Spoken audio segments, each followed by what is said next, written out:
এভাবেই বর্জ্য থেকে সহজেই মেশিন থেকে তৈরি হচ্ছে তেল।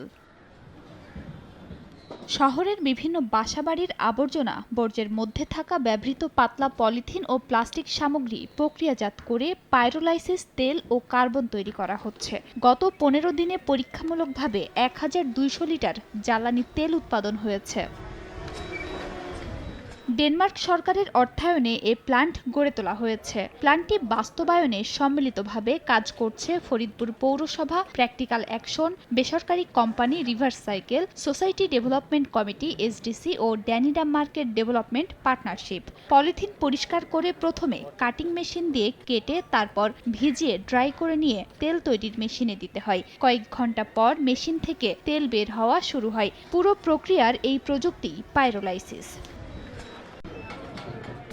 নগদে 500 টাকা বা তার বেশি পেমেন্টে পেতে পারেন ঢাকায় জমিসহ 20 কোটি টাকার পুরস্কার। তেলের কোয়ালিটি পরীক্ষা করার জন্য 3টি ইনস্টিটিউটে স্যাম্পল পাঠানো হয়েছে। ইতোমধ্যেই বুয়েট ও বিসিএসআই এর অনুমতি মিলেছে। তবে শতভাগ ডিজেলের বিকল্প না হওয়ায় তা বাইরের দেশে পাঠিয়ে ব্যবহারযোগ্য করে তোলা হবে। এরপর সেখান থেকে ট্রাক্টর, ট্রাক, জাহাজ, ডিজেল চালিত জেনারেটরে ব্যবহার করা যাবে এবং ব্ল্যাক কার্বন ছাপাখানার কালি হিসেবে ব্যবহার করা হবে। এতে একদিকে পরিবেশের ভারসাম্য রক্ষার পাশাপাশি অপ্রয়োজনীয় জিনিস সম্পদে রূপান্তরিত হওয়ার অপার সম্ভাবনা রয়েছে। শহরে যত ফরিদপুর শহরে ময়লা এখানে আনি ফেলায়, তাহলে আমরা এই ময়লা আমরা বাসায় গেলে প্লাস্টিক বাই করে এটা দিয়ে তেল তৈরি হয়। আমরা এখানে এলাই আমরা বাসায় করি। আর পাইরোলাইসিস মেশিন হচ্ছে ফিড হপারে হচ্ছে আমরা এই পলিথিনটা দিই এক পাশে, এবং আরেক পাশে হচ্ছে এক্সট্রুডার মেকানিজমের মাধ্যমে আমাদের রিয়াক্টরে হচ্ছে টেম্পারেচারের মাধ্যমে এটাকে লিকুইড ফর্ম করে আমরা তখন হচ্ছে পাইরোলাইসিস ফিডটা পাই। আমরা একটা টেকনোলজি সাউথ আফ্রিকা থেকে নিয়ে আসছি, যেটা এই পলিথিনটাকে প্রক্রিয়া করে তেল উৎপাদন করবে এবং পাশাপাশি আরেকটা বাই প্রোডাক্ট হিসাবে ব্ল্যাক কার্বন আসবে। এই বর্জ্য থেকে সার তৈরি করি, জৈব সার তৈরি করি এবং পরবর্তীতে সেই জৈব সার আমরা কৃষকদের মাঝে বিক্রি করি এবং কৃষি কাজের ম্যাক্সিমাম কৃষকরা এই বর্জ্য সার ব্যবহার করার ফলে তারা তাদের উৎপাদন এবং খাদ্যের বা সবজির গুণগত মান এখানে বৃদ্ধি পাচ্ছে। দক্ষিণ আফ্রিকার প্রযুক্তির এই প্ল্যান্ট দেশে প্রথমবারের মতো ফরিদপুরে হচ্ছে। এ উদ্যোগের মাধ্যমে শহরের বাসিন্দাদের জন্য একটি নিরাপদ এবং স্বাস্থ্যকর পরিবেশ নিশ্চিত হবে এমন আশাবাদ মেয়রের। স্থানীয় সরকার মন্ত্রণালয়ে প্রকল্পের জন্য সুপারিশ পাঠানোর কথা জানান জেলা প্রশাসক। নগদে 500 টাকা বা তার বেশি পেমেন্টে পেতে পারেন ঢাকায় জমিসহ 20 কোটি টাকার পুরস্কার। আমরা ফরিদপুর পৌরসভায় বাংলাদেশের প্রথম একটা আধুনিক প্রযুক্তি অ্যাপ্লাই করার সুযোগ পাইছি।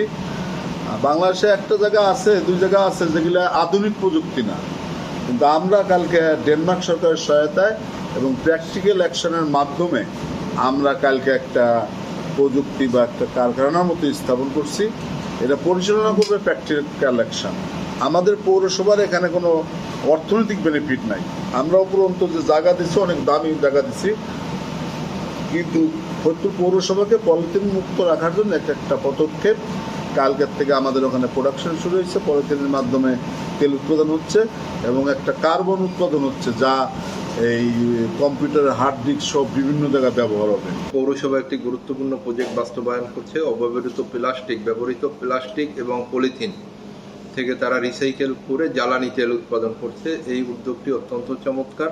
প্রকল্পটি একদম ইউনিয়ন পর্যায়ে ছড়িয়ে দেওয়ার জন্য আমরা স্থানীয় সরকার মন্ত্রণালয়কে অনুরোধ করব যাতে এই উদ্যোগটি সম্প্রসারিত করা হয়। প্রতিদিন 360 কেজি পলিথিন ও প্লাস্টিক বর্জ্য প্রক্রিয়াজাত অর্থাৎ রিসাইক্লিং করে জ্বালানি তেল উৎপাদন করা হচ্ছে 210 লিটার। 66 বর্গ কিলোমিটার আয়তনের ফরিদপুর পৌরসভা থেকে প্রতিদিন 6.2 টন একবার ব্যবহৃত পলিথিন ও প্লাস্টিক বর্জ্য উৎপন্ন হয়, যা থেকে মাত্র 30% বর্জ্য রিসাইক্লিং করা হচ্ছে।